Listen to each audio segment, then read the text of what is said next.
มาลุ้นกันกับฟุกนรกนะครับบริกรมลูกกาบเขาหนีเบิดละได้เงินลอยเจ้าหลังวันนี้บ้องคืนไปเรื่อยบานขึ้นสูงลงซาตกไกลดีนี่หลายไปที่นั่นฟุกนรกจงชม3 2 1บ้า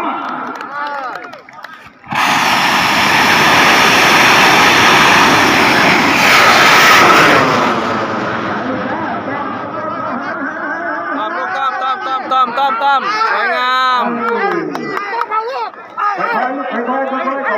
เบาขอยันเยอะตัดลูกจะตัดโยกออกเยอะตัดลูก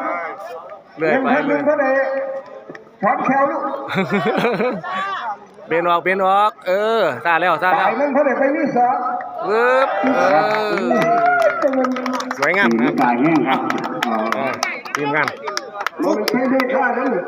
ฟุกนรกนะครับถามออกมา